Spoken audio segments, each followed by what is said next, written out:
Nasional 5 edisi 24 November 2015. Berikut adalah tumpuan hari ini.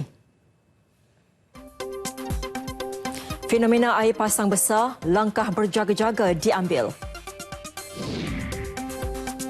Perak ambil tindakan kawal penyakit surawan. Konvensyen Pemerkasaan Agenda Ummah 2015, UMNO terbuka terima pandangan. Kami juga akan berlintas langsung ke negeri-negeri seperti biasa di Sabah bersama Asli Ismail, diikuti Sarawak bersama rakan penyampai Damia Cassandra Manja. Juga kita akan berlintas langsung ke Pulau Pinang bersama Sharmila Rastam. Semuanya selepas ini.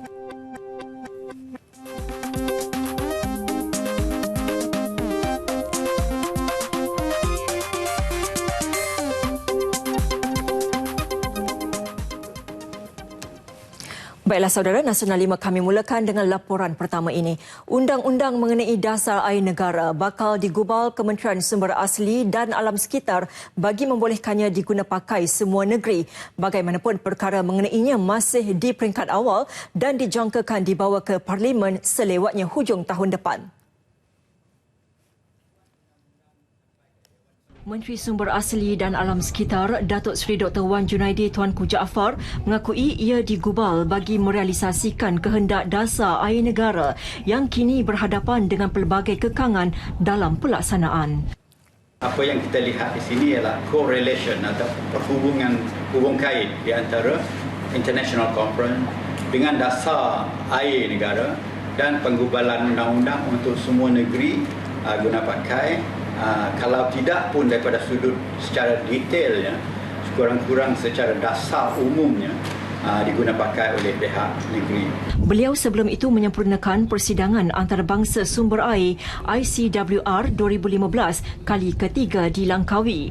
Persidangan dilihat relevan dan penting kepada negara kerana disertai pelbagai pakar, ahli akademik, jurutera dan pembuat polisi dari seluruh dunia. Secara tidak langsung membolehkan perkongsian pengalaman, bertukar idea dan membentangkan kajian yang telah dibuat sebelum ini bagi menyokong dan membantu melaksanakan dasar berkenaan.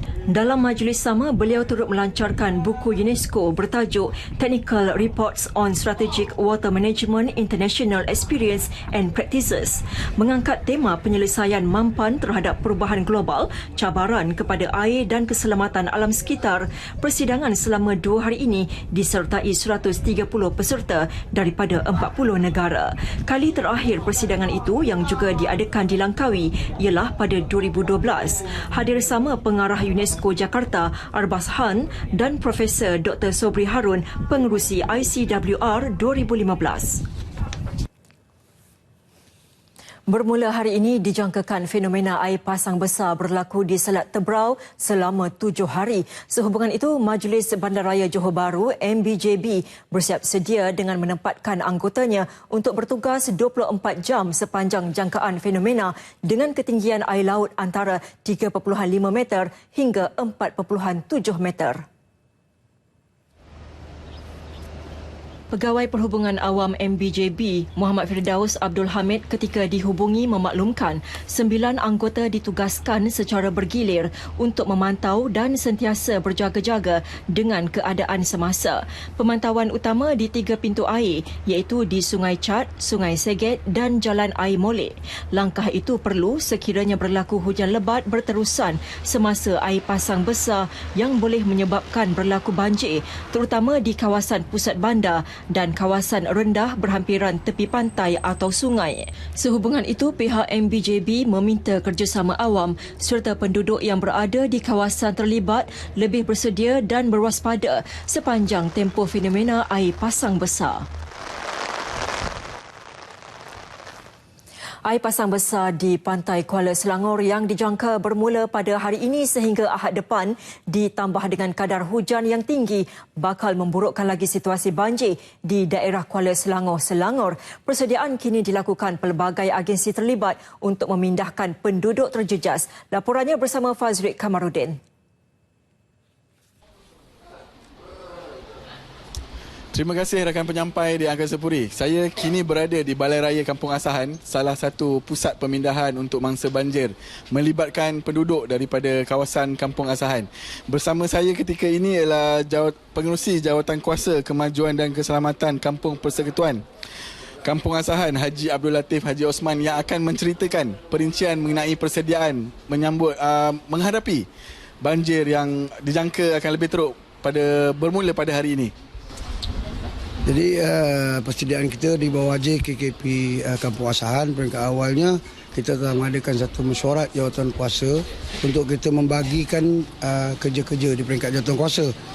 Dari situ maknanya baru kita bertindak, dan apabila 3 hari lepas kejadian air naik ini mendadak, kita pun sudah ada jawatan kuasa dan kita terus bertindak. Yang mana di peringkat awal setelah kita bincang dengan penduduk kampung, mereka rasa nak pindah. Jadi sebelum mereka pindah, kita dah buatkan persiapannya. Di Balai Raya ini kita membuatkan pembersihan kawasan dan menghubungilah pihak-pihak tertentu. Terutama kita menghubungi wakil rakyat kita lah, Tuan Jakiran bin Jakomah selaku adun di sini, dan menghubungi juga ahli parlimen Datuk Haji Muizzam bin Ibrahim untuk mereka memberikan sumbangan ataupun melawat mangsa-mangsa sekiranya diperlukan. Dan setelah maknanya hari kejadian, pada hari kejadian pada 23 hari bulan, kita telah memindahkan 2 keluarga di sini. Dan daripada 2 keluarga itu, maknanya kita oleh kerana persiapan itu telah kita buat awal, maka jabatan-jabatan pun sama membantu kita dalam hal ini. Dan kita melalui DUN dan juga Parlimen dan kaki tangannya memaklumkan kepada semua jabatan. Dan hari ini jabatan bertindak dan kita dapat kerjasama semualah setakat hari ini. Itu je lah. Okey, mengenai aset yang disediakan di sini, kita boleh lihat JPA menyediakan bot. Adakah agensi-agensi lain yang terlibat untuk membantu JKKP dalam hal ini? Sebenarnya kalau dari segi bantuan ini pada saya ucap terima kasih lah. Semua pihak dan agensi atau jabatan terlibat. Jabatan Kesihatan, JPAM, Rela, pejabat Parlimen, pejabat DUN. Dan ramailah jabatan-jabatan, banyak jabatan-jabatan yang saya minta maaf kalau tak dapat sebut semua. Tapi mereka semuanya membantu dalam keadaan yang untuk mempermudahkan kami dan juga membantu dari segi mangsa-mangsa banjir yang ada di sini. Terima kasih Tuan Haji. Okey, terima kasih. Itu saja yang dapat saya bawakan dari Balai Raya Kampung Asahan. Kita kembali pada rakan setugas di Angkasa Puri. Silakan.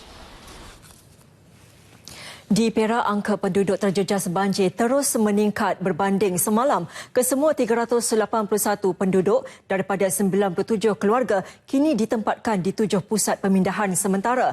Pengarah Jabatan Bomba dan Penyelamat Perak, Yahya Madif, memaklumkan 126 penduduk terjejas daripada 33 keluarga di Bagan Seroy ditempatkan di 2 pusat pemindahan, iaitu di Sekolah Kebangsaan Cangkat Lobak dan Sekolah Kebangsaan Bukit Merah. Sementara itu, di Pantai Remis, 83 orang daripada 22 keluarga masih ditempatkan di Sekolah Agama Rakyat Kampung Padang Seroy.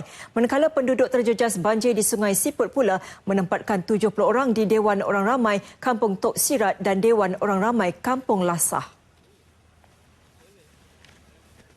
Di Kedah, cuti semua pegawai dan anggota Jabatan Bomba dan Penyelamat dibekukan sebagai persediaan bencana banjir. Bagaimanapun, cuti akan diluluskan kepada pegawai dan anggota yang mempunyai hal kecemasan. 780 anggota dan pegawai bomba dan penyelamat negeri bersama 46 pasukan sukarelawan kini berada dalam keadaan siap siaga untuk digerakkan pada bila-bila masa. Sebagai strategi mempercepat tindakan, pihak bomba dan penyelamat akan memasang kemah untuk dijadikan pos bomba di kawasan-kawasan yang dilanda banjir. Buah bot yang siap sedia di balai-balai bomba, semua balai-balai bomba ditempatkan, ada 2-3 biji, ada 3 biji, ada 4 biji, ada 2 biji, tengok keadaan, tengok tempat. Dan kita ada standby lori bagi setiap zon. Lori ni setiap zon kita yang permanent standby lori untuk banjir ni kita ada standby 6 buah lori yang boleh muat 5 dan 3 tan lah. Beliau menyatakan demikian selepas taklimat pengasingan sisa pepejal di punca di Alustar. Taklimat membolehkan anggota dan pegawai bomba dan penyelamat serta keluarga di 62 balai bomba di Kedah memahami kaedah pengasingan sisa pepejal yang betul. Walaupun hampir setahun telah berlalu, bencana banjir besar yang berlaku di Kelantan masih memberi kesan kepada penduduk terjejas. Bagi warga Emas, Senah Mat Isa, 60 tahun, selepas hilang tempat tinggal dalam bencana itu, mereka sekeluarga terpaksa mengharungi musim tengkujuh dalam sebuah madrasah lama. Madrasah lama ini turut dihuni bersama suami, seorang anak dan cucunya sejak awal tahun lalu selepas rumah mereka musnah dihanyut banjir. Berikutan keadaan madrasah yang serba kekurangan, tiada persiapan menghadapi banjir dibuat keluarga ini.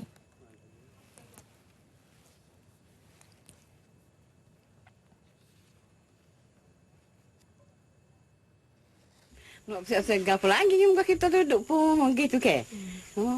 Tak ada gapo nak siap agan kita kata muka memek apa ni duduk pagi tu dah kan muka situ memang tak kena banjir pun. Macam kita duduk rumah kita dulu ni kita memang takut lah. Tanah utuh apa ke. Kalau hujan lebat kan jadi kita tu jadi apa ni kata panik jadi jadi tak ada nak mikir. Tadi kita mikir pun gitulah muka dia mau hujan lebat ke apa. Takut atas turun apa. Macam mana duduk tunggu gitu ke? Tunggu kata tunggu dalam gelap. Nanti rasa. Tu je. Tak tahu nak ke apa. Tak boleh nak buat. Nak mana nak pindah mana? Bencana banjir tahun lalu telah menyaksikan Kampung Limau Kasturi, kawasan paling teruk terjejas banjir di Gua Musang apabila lebih 100 rumah musnah dan rosak. Tindakan segera diambil Perak dalam usaha menangani penyakit misteri yang didakwa melanda kawasan Ulu Perak ketika ini. Menteri Besar Datuk Seri Dr. Zamri Abdul Kadir menyatakan penyakit berkenaan menyerang masyarakat asli suku kaum Jahai yang dikenali sebagai penyakit serawan. Jadi kita harap ianya dapat disegerakan kerana ia berkaitan dengan penyakit. Kita tidak mahu kiranya ada sebarang penyakit yang berjangkit daripada satu orang ke satu orang. Kalau benar report yang disediakan, sebab itulah saya telah meminta kepada pihak kita, iaitu khususnya di bawah Exco berkenaan sudah mengambil tindakan segera dengan Jabatan Kesihatan. Beliau memaklumkan perkara berkenaan selepas diwawancara di Radio Malaysia Perak FM. Dalam pada itu, menurut laporan media online, antara simptom penyakit tersebut adalah terdapat tumpuk putih dalam mulut dan lidah disebabkan sistem imun menjadi lemah serta kekurangan zat makanan. Bersikap lebih terbuka dan menghargai serta mengiktiraf pandangan pelbagai pihak luar parti, Konvensyen Pemerkasaan Agenda Ummah 2015 dianjurkan UMNO. Penganjuran sempena Perhimpunan Agung UMNO bulan depan antara lain untuk mendapatkan maklum balas pihak ketiga bagi menyumbang proses penambahbaikan jawatan kuasa usul.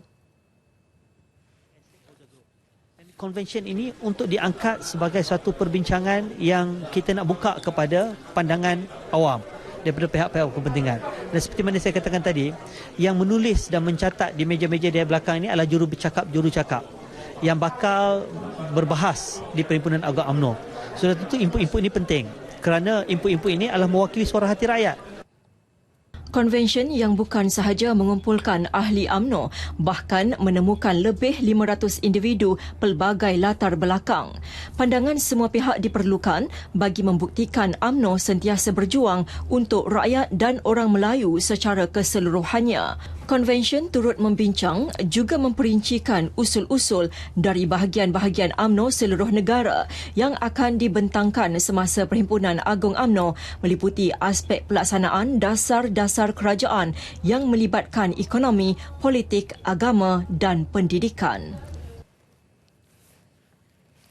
Berhubung konvensyen itu juga, Menteri Perdagangan Antarabangsa dan Industri Datuk Seri Mustafa Mohamad memaklumkan kad laporan ekonomi Bumiputera bakal dibentang pada Persidangan Agung UMNO. Rekod berkenaan mengandungi maklumat berhubung tindakan dan usaha telah dilaksana bagi memperkasa ekonomi golongan Bumiputera yang kini sedang diselaras. Penyelarasan kini di peringkat unit peneraju agenda Bumiputera teraju. Sehubungan itu, diharapkan ahli UMNO akan meneliti kad laporan itu bagi memahami perancangan dan tindakan yang diambil sekaligus mengelak persepsi kerajaan tidak melakukan yang terbaik untuk membangunkan ekonomi Bumiputera. Agenda ekonomi Bumiputera bukan saja menjadi agenda penting teraju dan mara. Sebaliknya, setiap kementerian mempunyai agenda sendiri yang dinilai menerusi indeks prestasi utama KPI. Saya jangan menganjur ingin merakamkan kita perlu memberi maklumat kerana mungkin maklumat tidak mencukupi. Umpamanya berkaitan usahawan, kita ada teraju mungkin tak sampai maklumat lagi. Setiap bulan Perdana Menteri sendiri bertanggungjawab tentang perkara ini. Setiap bulan ada mesyuarat Majlis Ekonomi Bumiputera. Dulu tak pernah ada. Ya. Jadi sekarang penjelasan cukup baik walaupun tidak ada Kementerian Usahawan. Hari ini pendekatan pada pandangan saya begitu berkesan kerana diserahkan ada banyak program-program yang telah dibuat dan insya-Allah untuk Permandan Agung ini kita akan buat apa yang dipanggil Bumiputera Report Card. Beliau mengulas saranan peserta konvensyen yang mahu peranan Kementerian Pembangunan Usahawan dan Perbadanan Pembangunan Bandar UDA dikembalikan. Seorang pengusaha butik dihadapkan ke Mahkamah Magistrate Kota Baru atas tuduhan menunjukkan kemaluannya kepada seorang jururawat 18 November lalu. Bagaimanapun, ketika pertuduhan dibacakan di hadapan Magistrate, Muhammad Nasruddin Muhammad, tertuduh Nik Muhammad Faiz Nik Abdul Razak mengaku tidak salah. Mendengar pengakuan itu dengan tuduhan dibuat mengikut Seksyen 377D Kanun Keseksaan, Magistrate Muhammad Nasruddin menetapkan sebutan semula kes pada 8 Disember ini. Tertuduh juga dibenarkan diikat jamin RM6,000 dengan seorang penjamin serta syarat tambahan dilarang mendekati mangsa dan perlu melaporkan diri di Balai Polis berdekatan setiap bulan sehingga kes selesai. Kes dikendalikan Timbalan Pendakwa Raya Muhammad Syahrul Nizam Muhammad Nisan. Mengikut fakta pertuduhan, tertuduh pada 11 November pada pukul 8.40 pagi di lorong sebuah pasaraya Jalan Pintu Pong telah melakukan perbuatan kelucahan melampau dengan menunjukkan kemaluan kepada Rosilawati Mat Nasir di tempat awam. Pasukan Penguatkuasa Agensi Anti Dadah Kebangsaan AADK Melaka menahan 7 penagih termasuk 2 beradik selepas disyaki melakukan kegiatan menagih dadah. Selain mengenal pasti orang kena pengawasan OKP, operasi terjah 1 dilancarkan sekitar Kuala Linggi awal pagi tadi. 2 beradik berusia 19 tahun dan 29 tahun ditahan dalam rumah namun berada di ruangan berbeza.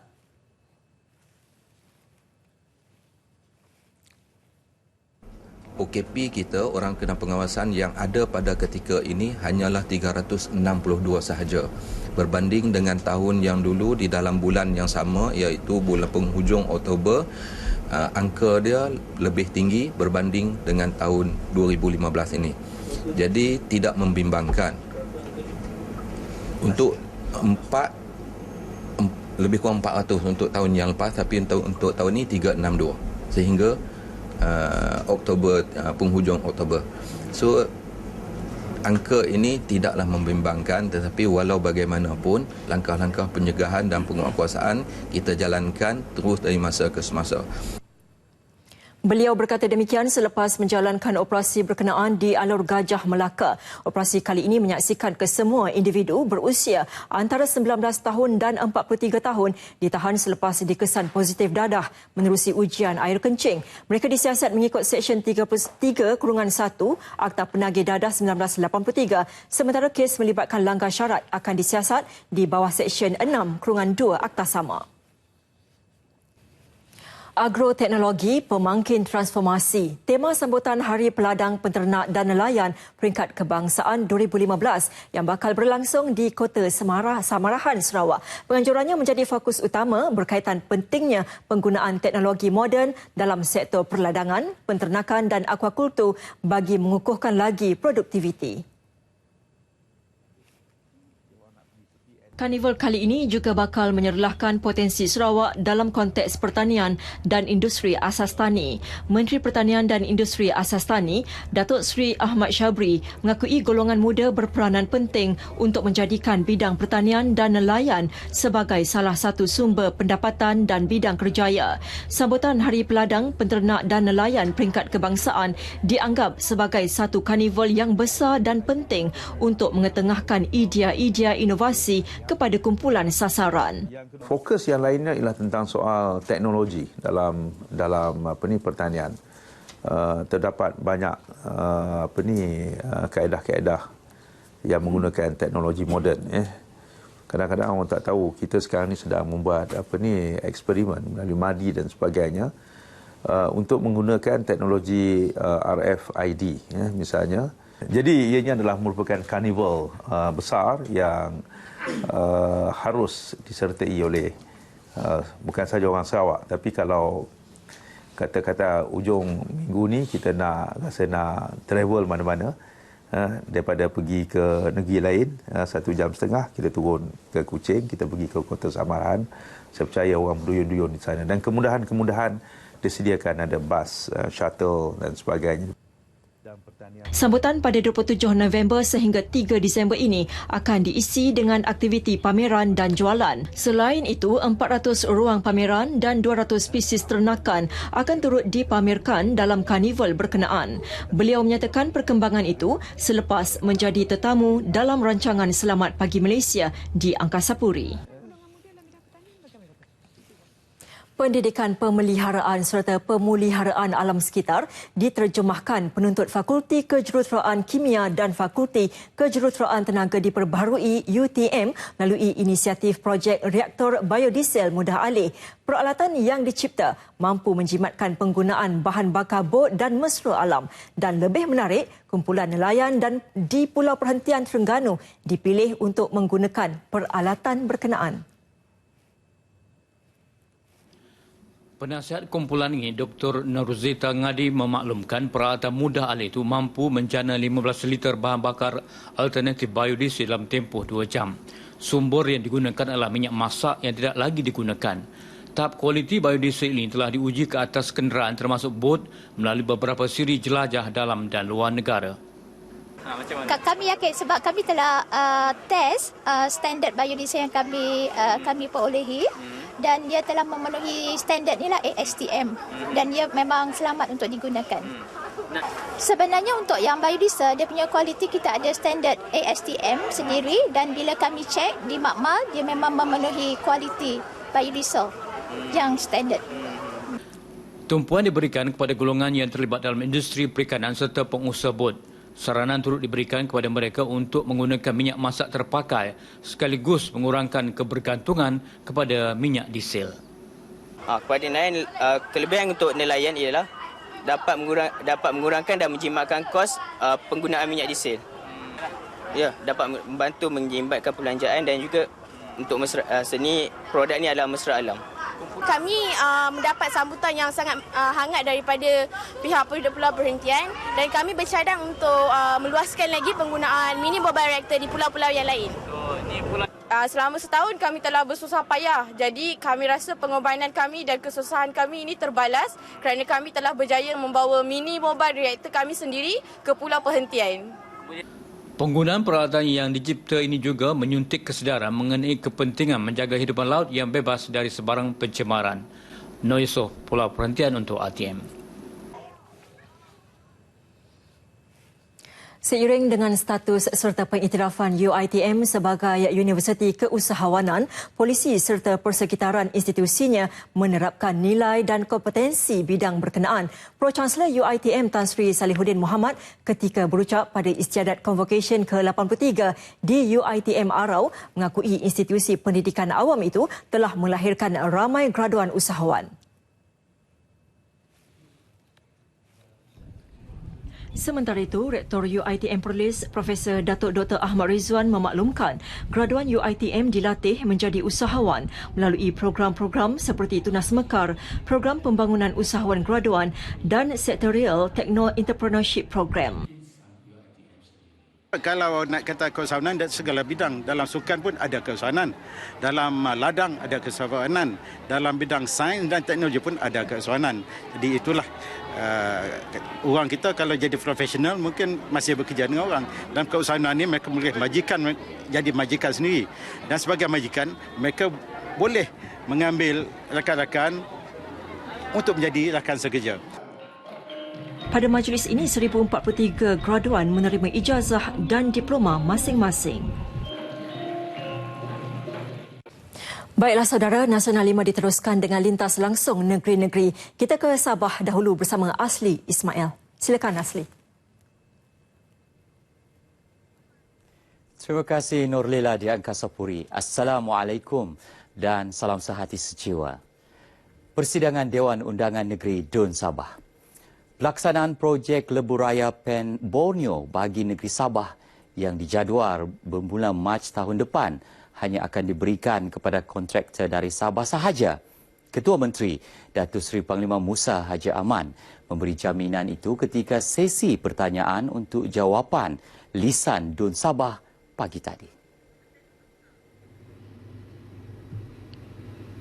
Menurut Datuk Musa, sama seperti Sarawak, kontraktor tempatan di negeri ini juga akan diberi keutamaan dalam projek tersebut yang pelaksanaannya dibahagikan beberapa fasa. Oleh kerana Pan Borneo ini adalah projek kita di sini, kita minta keutamaan. Bukan saja keutamaan, tapi all the contractors for this project should be coming from Sabah. Projek Lebuh Raya Pan Borneo yang melibatkan jarak 706 km itu melibatkan 3 fasa iaitu Jalan Dongongon, Papar Spur, Jalan Tawau Sempurna dan Lahad Datu Bypass. Terdahulu, Timbalan Ketua Menteri Tan Sri Joseph Paiden Kitingan menyatakan kerajaan negeri bersetuju untuk melaksanakan projek Pan Borneo dengan kaedah Private Delivery Partner PDP. PDP merupakan sebuah delivery vehicle yang akan membantu kerajaan untuk mempercepat pelaksanaan Pan Borneo dalam tempoh dan bajet yang ditetapkan kerajaan. Melalui kaedah PDP ini, tender terbuka akan dilaksanakan dengan mempelawa kontraktor-kontraktor tempatan yang berkeupayaan melaksanakan projek tersebut. Sementara itu, dalam perbahasan bajet negeri Sabah 2016, beberapa ahli Dewan Undangan Negeri Dun Sabah mahu Naib Presiden Parti Keadilan Rakyat PKR Nurul Izzah Anwar dilarang daripada memasuki Sabah berikutan tindakannya bertemu Jessel H. Kiram, anak perempuan bekas Ketua Kumpulan Bersenjata Suluh Jamalul Kiram III. Menurut ahli Dewan Undangan Negeri Tunku, Datuk Haji Muhammad Suhaili Haji Said, tindakan mengharamkan Nurul Izzah memasuki Sabah wajar dikenakan berikutan tindakan beliau yang tidak sensitif dengan perasaan rakyat Sabah.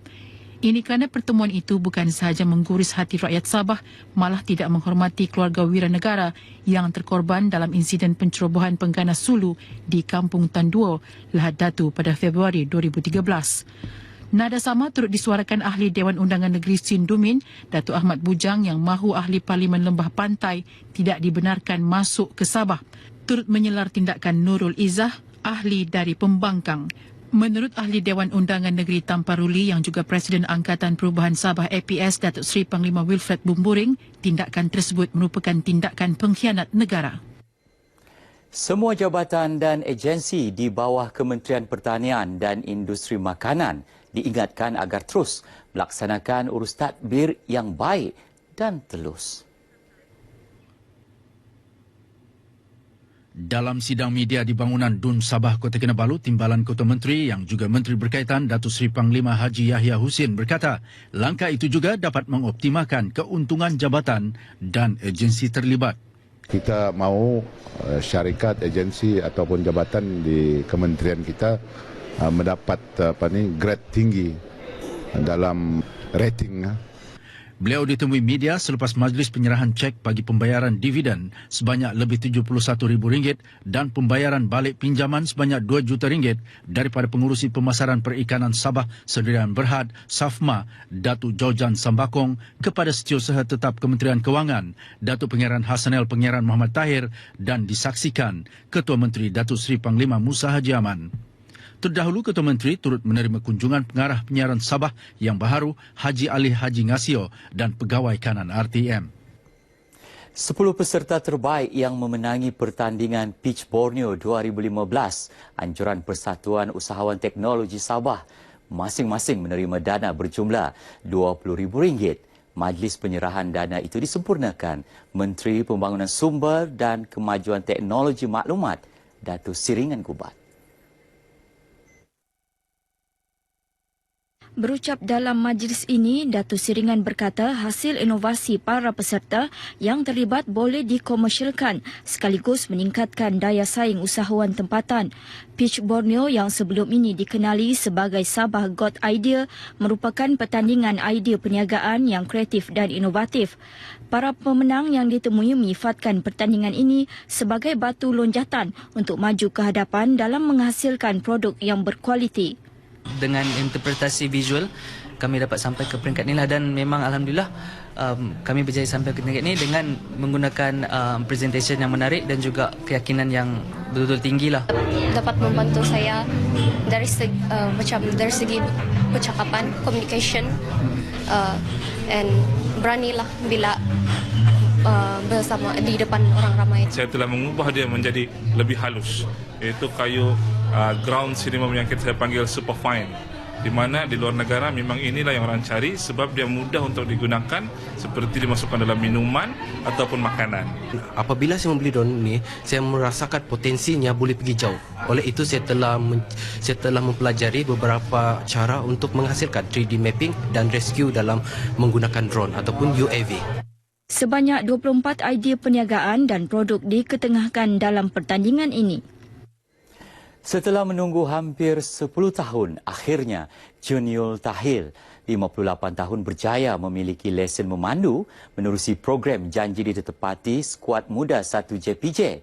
Sebelum ini, Juniul dari kampung Sibugal, Besar Batu 10 Sandakan, cuba mendapatkan lesen tetapi sukar melepasi ujian berkomputer bahagian 1 Kurikulum Pendidikan Memandu KPPP. Lebih istimewa, Juniul menerima lesen memandu LE2 daripada Timbalan Ketua Pengarah Operasi Jabatan Pengangkutan Jalan JPJ, Datuk Yusof Ayub dalam satu majlis di Sandakan. Menurut Datuk Yusof, JPJ berusaha menyelesaikan masalah seperti itu dengan menawarkan kaedah lain agar mereka memperoleh lesen memandu melalui prosedur yang betul. Datanglah, kita akan bantu. Kalau tak ada lesen, kita akan berusaha untuk membantu supaya dapatkan lesen. Yang penting pada kita ialah rakyat memandu kenderaan dengan selamat dan juga ada lesen memandu yang sah. Bagi golongan-golongan yang kurang berkemahiran dalam komputer, macam bapa saya lah, sudah bertahun-tahun lamanya sebenarnya dia boleh memandu kenderaan, tapi dia dah lesen lah. Beberapa kali juga dah kena saman. Jadi di sini kami mengambil kesempatan bagi pihak keluarga mengucapkan ribuan terima kasih banyak-banyak sangat, dan terima kasih kepada pihak JPJ. JPJ turut mempelawa orang ramai yang mengalami kesukaran mendapatkan lesen agar tampil ke pejabat JPJ berhampiran untuk mengemukakan masalah dan mendapatkan cara penyelesaiannya. Baiklah saudara, sekian sumbangan bahan berita dari Sabah petang ini. Teruskan dengan Damia Cassandra di Kuching, Sarawak. Balu, Assalamualaikum dan salam sehati sejiwa. Kerajaan negeri akan terus memfokuskan pembangunan di kawasan luar bandar seperti yang telah ditegaskan sebelum ini. Ia bagi memastikan jurang sosioekonomi penduduk luar bandar dan bandar dirapatkan. Tegas Ketua Menteri Tan Sri Adnan Satem, pembangunan ini melibatkan pembinaan lebih banyak kemudahan infrastruktur di kawasan luar bandar bagi membolehkan rakyat menikmati kehidupan yang lebih selesa. Kerajaan sebenarnya disokongkan oleh orang luar bandar. Kerajaan Barisan Nasional wujud oleh kerana kebanyakannya disokong oleh orang luar bandar. So you deserve it. Because you have been supporting the government all these many years. You deserve what you get.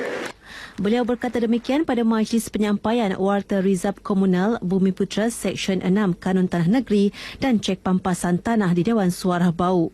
Kerajaan katanya tidak pernah berhenti berusaha mengukur tanah secara individu di bawah program pengukuran tanah hak adat Bumiputra NCR inisiatif baru.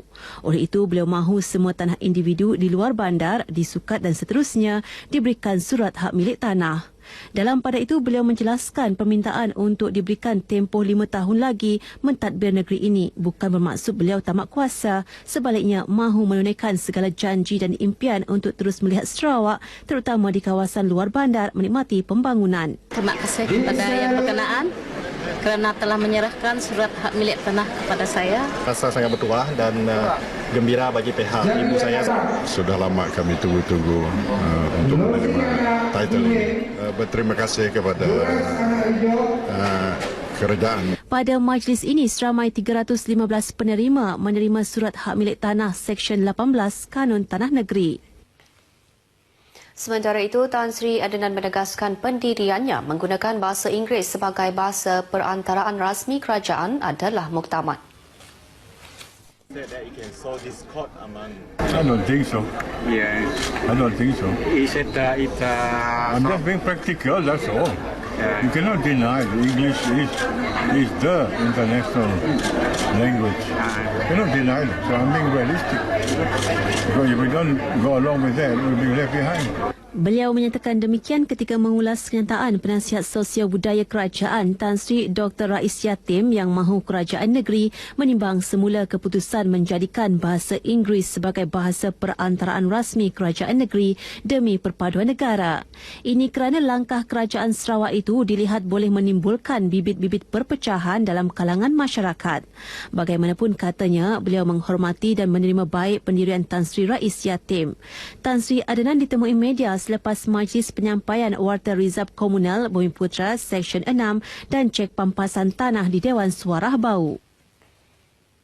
Tangkapan kes rasuah di Sarawak mencatat peningkatan dengan setakat November tahun ini. Sebanyak 65 tangkapan dibuat oleh Suruhanjaya Pencegahan Rasuah Malaysia SPRM Sarawak. Pengarahnya Datuk Badrul Shah Norman berkata tahun lepas sebanyak 59 tangkapan direkodkan, manakala tahun sebelumnya 45 tangkapan. Seramai 16 orang pegawai badan awam telah ditangkap merangkumi 3 daripada kumpulan pengurusan dan profesional dan 13 orang dari kumpulan sokongan. Selebihnya ianya melibatkan 30 orang awam dan 19 orang awam dari syarikat swasta. Katanya dari Januari hingga November ini, pihaknya menerima sebanyak 374 maklumat berkaitan salah laku rasuah dan daripada jumlah tersebut, 80 kertas siasatan telah dibuka. Dalam pada itu, lebih 30 individu telah dituduh di mahkamah atas berbagai tuduhan jenayah rasuah dengan nilai denda lebih RM400,000. Datuk Badrul berucap pada majlis malam apresiasi bersama media di Kuching. Beliau turut meminta pihak media terus bekerjasama dan menyokong SPRM dalam memberikan liputan meluas berkaitan operasi membenteras jenayah rasuah di negeri ini. Lebih 40 pengamal media hadir pada majlis yang turut dihadiri pengarah penyiaran kawasan Sarawak, Salmah Ibrahim Melina dan kaki tangan SPRM Sarawak. Jabatan Bomba dan Penyelamat Sarawak kini dalam proses memperluas sektor penyelamatannya di seluruh negeri dengan lebih komprehensif. Pengarah negerinya Nur Hisham Muhammad berkata ini termasuk mewujudkan 4 lagi pusat pasukan skuba baru di negeri ini yang kini hanya berpusat di Kuching dan Miri. Katanya ini berikutan operasi di air semakin bertambah dan memerlukan kepakaran dalam bidang tersebut. Dua ni kita pecahkan lagi orang dia tu. Pejawatannya untuk 2 center kita pergi kepada 4 center. Jadi sekarang ni kita ada di Kuching, Sibu, Bintulu dan Miri. Nur Hisham turut mendedahkan pihaknya telah menerima 10 jentera pemadam baru tahun ini. Dengan pertambahan itu, pihaknya kini mempunyai sejumlah 62 jentera pemadam yang beroperasi di seluruh negeri. Selain itu, beberapa aset baru juga telah dihantar ke Sarawak bagi mempertingkatkan operasi harian mereka. Tambahan 10 bot, kemudian 8 buah lori iaitu 3 tan dan juga 4 buah ialah yang 5 tan. Selain itu tambahan juga kepada kita punya 4-wheel drive ataupun pacuan 4 roda untuk tujuan mengangkut bot dan juga tujuan logistik. Nur Hisham mendedahkan perkara ini kepada pemberita RTM semasa lawatan kerja RTM di pusat operasi jabatan tersebut di Kuching. Sementara itu, seramai 20 kaki tangan Jabatan Penyiaran Malaysia RTM Sarawak menyertai program lawatan RTM ke Pusat Gerakan Operasi Bomba di Kuching. Program anjuran RTM Sarawak dengan kerjasama Jabatan Bomba dan Penyelamat Malaysia JBPM Sarawak ini bagi mempererat hubungan kerjasama sedia ada di antara kedua-dua jabatan. Menurut Pengarah Penyiaran Sarawak, Salma Ibrahim Melina, program tersebut juga dapat membantu RTM yang berperanan besar dalam menyalurkan maklumat mengenai operasi semasa dan tanggungjawab bomba kepada rakyat. Lawatan sebegini lagi memantapkan jalinan kerjasama dan yang sangat memudahkan RTM untuk menyebar luas perkara-perkara yang berkaitan dengan tanggungjawab bomba dan juga apa yang penonton dan pendengar kita harus tahu supaya mengelak berlakunya kebakaran. Katanya RTM Sarawak sedang dalam perancangan untuk menganjurkan lebih banyak program serupa bersama agensi-agensi keselamatan yang lain dalam jangka masa terdekat. Para peserta diberi pendedahan mengenai kaedah operasi bomba ketika berlakunya sebarang kecemasan selain menyaksikan demonstrasi operasi keselamatan yang membabitkan bahan-bahan berbahaya. Baik, saudara, setakat ini dahulu sumbangan berita dari Sarawak untuk lintas langsung Nasional 5 petang ini, dan untuk berita seterusnya kita bersama Syarmila di Pulau Pinang. Terima kasih rakan penyampai Damai Kasandra dari Sarawak. Kami mulakan sumbangan berita dari Pulau Mutiara dengan laporan ini. Pengarah Politeknik Metro Tasik Gelugur berkata hampir 3 tahun 300 pelajarnya yang menumpang di Politeknik Seberang Perai akan tamat pengajian Jun tahun depan. Politeknik Metro Tasik Gelugur PMTG memulakan sesi pengajian 2015-2016 di kampus baru di Pusat Komersial Tasik Gelugur hari ini membabitkan 30 pelajar baru. Politeknik Metro dibina dengan kos 9.6 juta ringgit. Pada nak beri perkhidmatan kepada industri, terutama industri di bawah SME ataupun small and medium enterprise ni. Pertama dari segi upskilling dari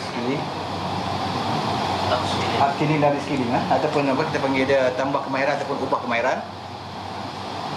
Kemudian kita nak bagi juga kita panggil pengajian sepanjang hayat. Beliau ditemui selepas majlis penyerahan bangunan Politeknik Metro Tasik Gelugur, Pusat Komersial Tasik Gelugur, Seberang Perai Utara. Turut hadir Ketua Pengarah Jabatan Pendidikan Politeknik Kementerian Pengajian Tinggi, Datuk Molis Jaafar, dan Ahli Parlimen Tasik Gelugur, Datuk Syahabuddin Yahya. Menurut Datuk Syahabuddin Yahya, kampus Tasik Gelugur adalah antara 5 Politeknik Metro yang diluluskan pembinaannya dalam rancangan Malaysia ke-10. Beliau menyifatkannya sebagai satu anugerah dan inisiatif kerajaan dalam menyediakan kemudahan kepada masyarakat dan secara tidak langsung memberi manfaat kepada penduduk di Tasik Gelugur. Anjung Singgah membuka lembaran baharu bagi golongan gelandangan di sekitar bandaraya ini bagi mengubah nasib mereka menjadi masyarakat yang berkerjaya dan mampu menyara hidup sendiri. Terdapat kira-kira 200 gelandangan di bandar ini. Justeru, pusat ini bertindak sebagai tempat yang boleh dirujuk untuk memudahkan mereka membentuk hidup yang lebih sempurna. Anjung Singgah ditumbuhkan Kementerian Pembangunan Wanita, Keluarga dan Masyarakat untuk gelandangan mendapat khidmat kaunseling dan membantu mencari pekerjaan.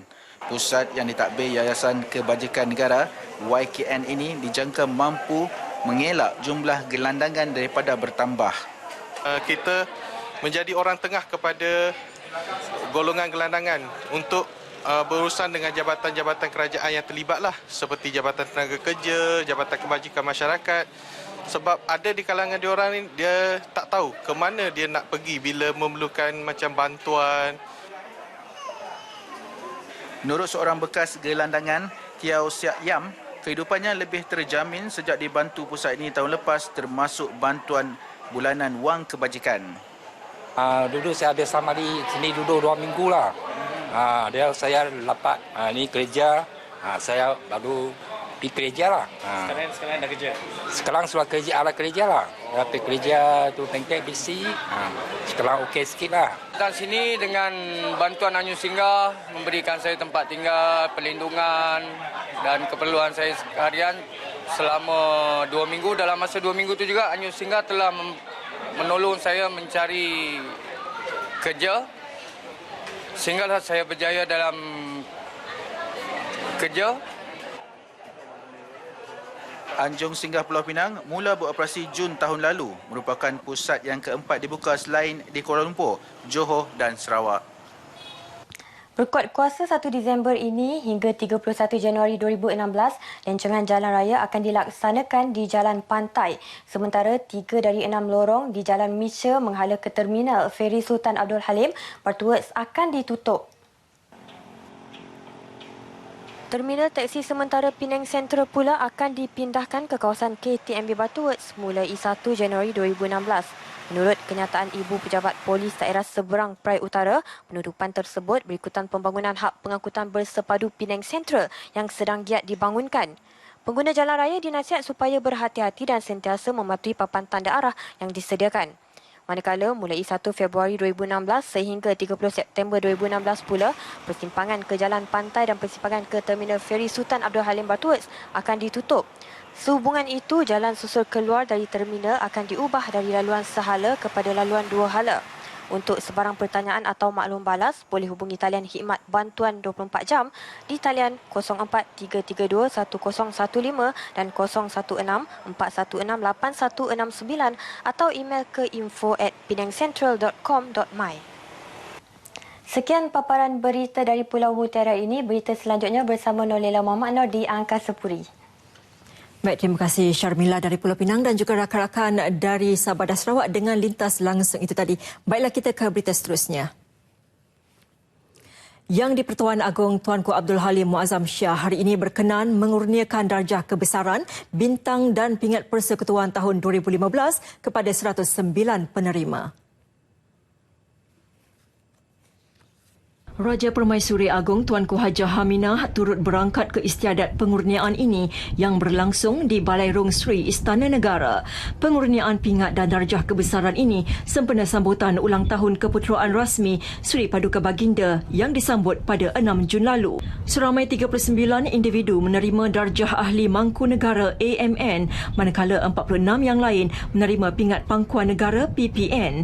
Turut menerima pingat Pangkuan Negara adalah kaki tangan RTM yang juga wartawan Seksyen Berita TV yang bertugas di Putrajaya, Sahzan Fazli Zainuddin.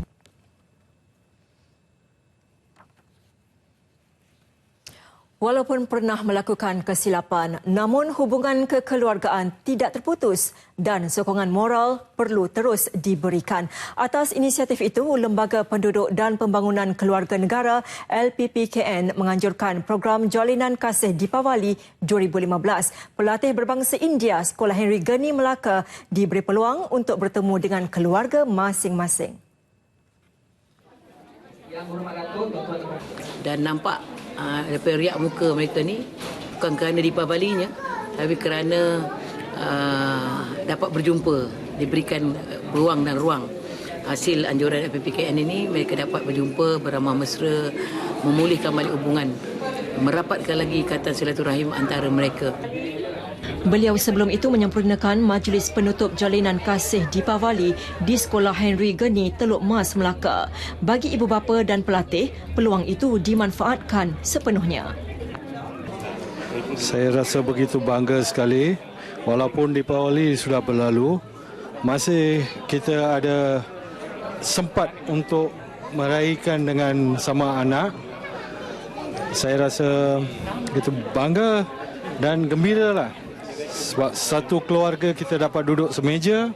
Ini jumpa anak-anak kita ni, kita yang masa gembira dan saya ingin ulankan akan datang masa depan tu pun pihak pengurusan teruskan buat sambutan Deepawali ini bersama-sama dengan keluarga. Saya cakap terima kasih kepada ibu bapa saya sebab datang jumpa saya. Dan juga saya cakap terima kasih kepada pihak sekolah ini sebab bagi peluang untuk nak jumpa ibu bapa macam ni. Saya rasa amat gembira berjumpa dengan keluarga saya dan saya harapkan program ini akan diteruskan.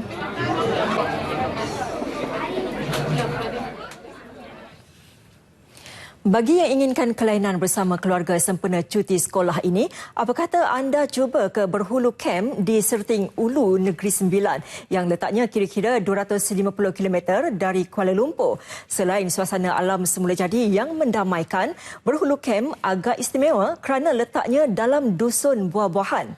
Ime Haryanti Abdul Rahim ada laporannya. Berhulu Camp yang terkenal dengan jolokan Kampung Pesta Musim Buah-buahan mempunyai jeram yang cantik serta airnya yang jernih. Destinasi popular yang tercatat dalam kalender pelancongan Negeri Sembilan. Kampung kita ni memang buat masa sekarang memang terkenal lah. Boleh katakan dalam Malaysia ni terkenal pasal Berhulu Camp di mana banyak sekolah, universiti, kolej apa semua memang boleh kata setiap minggu mengunjungi kampung kami lah. Pusat rekreasi di bawah seliaan pejabat daerah Jempol ini diusahakan sekumpulan belia Kampung Serting Ulu. Di Berhulu Camp ni kita merupakan pusat latihan dan rekreasi luar yang menyediakan perkhidmatan latihan dan juga motivasi kepada pelajar-pelajar sekolah, IPT dan juga korporat. Yang pertama, halangan berlumpur. Kemudian kita ada flash bomb. Flash bomb ni salah satu aktiviti yang ada di Berhulu Camp. Kemudian kita ada jungle trekking, kemudian kita ada aktiviti lasak dan sebagainya. Kampung Serting Ulu Jempol yang telah dinobatkan sebagai Johan Anugerah Desa Sejahtera 1 Malaysia peringkat Negeri Sembilan 2015 menyediakan pelbagai aktiviti menarik untuk belia-belia di kampung ini di Berhulu Camp seperti Big Splash Bomb ini yang telah disediakan secara bergotong royong oleh staf dan juga penduduk Kampung Serting Ulu Jempol. Selain kemudahan chalet dan tapak perkemahan, Berhulu Camp turut menyediakan pelbagai aktiviti yang sesuai untuk golongan belia beriadah, termasuk trek motocross yang dibina hasil kerjasama penduduk dan belia kampung. Pada 2013, Berhulu Camp menerima 20,000 pengunjung dan jumlah itu meningkat kepada 37,000 orang tahun lepas. Suasana yang mendamaikan di sini akan menjadi kenangan indah kepada anda yang berkunjung ke Berhulu Camp. Amy Haryanti Abdul Rahim untuk Berita RTM. Baiklah saudara, laporan dari Amy Haryanti itu tadi mengakhiri Nasional 5 untuk petang ini. Dan selepas ini ikuti laporan cuaca dari Met Malaysia bersama pegawainya Marcella James. Dengan itu, Assalamualaikum dan salam sehati sejiwa.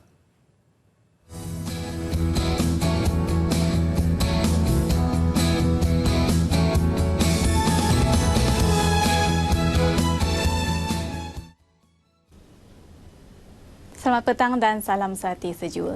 Met Malaysia telah mengeluarkan amaran hujan lebat peringkat kuning untuk 3 buah negeri di semenanjung Malaysia iaitu negeri Kelantan, Terengganu dan juga Pahang, di mana hujan yang kadang-kala boleh menjadi sederhana lebat dijangka berlaku di ketiga-tiga negeri ini bermula 26 sehinggalah 28 November depan. Oleh itu, penduduk di kawasan terlibat dinasihatkan agar bersiap siaga untuk menghadapi keadaan ini. Dan seterusnya kita perhatikan keadaan angin di mana angin timur laut di kawasan utara perairan negara semakin bertiup dengan lebih kencang. Oleh itu, Met Malaysia juga telah mengeluarkan amaran angin kencang dan juga laut bergelora kategori pertama untuk kawasan perairan Condor, Reef North, layang-layang dan juga Palawan, di mana keadaan yang berbahaya kepada bot-bot kecil, rekreasi laut dan juga sukan laut ini dijangka bermula 25 November sehinggalah 29 November depan. Dan seterusnya kita perhatikan keadaan cuaca semasa di semenanjung Malaysia di mana secara amnya keadaan cuaca adalah lembap pada petang ini di mana ribut petir dan hujan di beberapa tempat berlaku di negeri Johor, Pahang, Utara Selangor, negeri Perak, Kedah dan juga Selatan Terengganu, di mana aktiviti ribut petir yang berlaku ini boleh menyebabkan hujan lebat dan juga angin kencang. Oleh itu, penduduk di kawasan terbabit dinasihatkan agar lebih berhati-hati. Sementara itu, negeri-negeri lain di semenanjung Malaysia sedang mengalami hujan di 1-2 tempat. Dan seterusnya kita perhatikan pula keadaan cuaca di negeri Sabah di mana ribut petir dan hujan di beberapa tempat sedang berlaku di bahagian pantai barat dan juga pedalaman. Dan keadaan yang sama juga berlaku di negeri Sarawak, terutama sekali di bahagian timur dan juga barat negeri Sarawak di mana aktiviti ribut petir ini boleh berterusan sehingga awal malam ini. Dan seterusnya kita perhatikan tinjauan cuaca bandar-bandar utama untuk malam ini.